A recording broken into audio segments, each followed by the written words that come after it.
Hey folks, Matt from artoftheimage.com. This is the Sony RX100 Mark IV. Now, as you know, I've been reviewing this guy, playing with it, and working on my review, seeing what I think of it. On paper, this little guy should have been a favorite of mine. Indeed, maybe my most favorite camera, because it hits every checkbox that I would ask for. It's got 4K. It's small and compact, because this is what you want in a compact, like this is a compact camera. It's not going to replace my DSLR. It's got the full flippy screen. I mean, I'd like a vari-angle, but I don't think any camera this size has a vari-angle. So, on paper, it should have everything. It's got a 1-inch high-performance sensor, a very fast lens. It's a 1.8 to 2.8. This is one of the Zeiss Vario sonar lenses. So, on paper, fantastic-looking little camera. Now, the funny thing is, in reality, I've been disappointed with it. Now, before all you Sony fanatics get all upset at me, there's nothing wrong with the camera. I can see why a lot of people like it. I don't care for the menu system as much as I do, for instance, the Canon G7X Mark II. Much prefer the menu system. The camera's almost too small, and the controls kind of too recessed. I like the Canon. I'm comparing it to the G7X Mark II because I have that here as well. And I've just found the Sony's left me, I wouldn't buy it. And not because it can't do what needs to be done.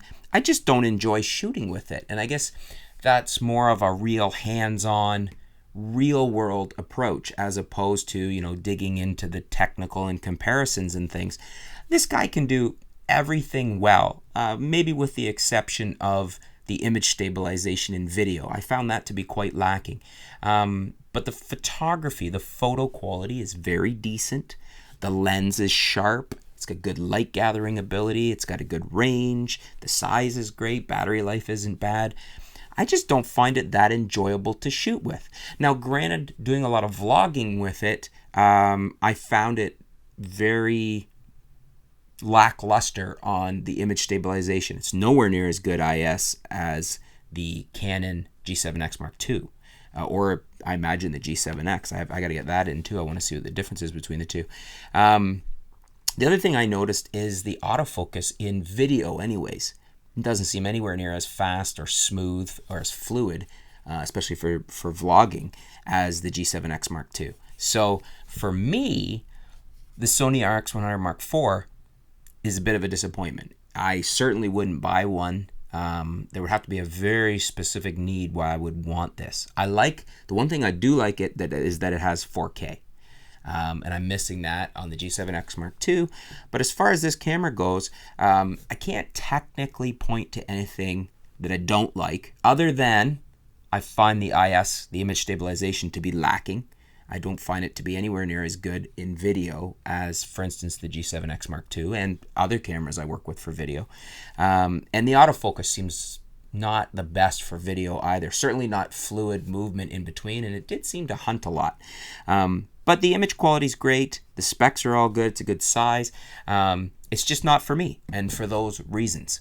Now, I'm sure others of you out there are big fans of this. So, for those of you that have also shot the RX100 Mark IV, do any of you mirror my responses, my feelings, my findings on this camera? Or if you do, leave your comments below. I want to hear. I want to see if there's other people that feel the same way I do about this, would actually, say, for instance, prefer the G7X Mark II. Or is it exactly the opposite? Do you really like this camera? Leave your comments and let us know. Let us know if you really like it. Let us know why. If you're more like me and weren't as thrilled with it, let us know why. Was it the same findings I had? Was there other reasons? Leave it in the comments below. Let's discuss it. Let's help others out there that are looking at this camera and perhaps the G7X Mark II as options for small cameras, for pocket cameras, for vlogging cameras, for high-end small cameras. Let's help them inform their decision. Thanks for tuning in, folks. Stay tuned. We'll be back soon here at artoftheimage.com.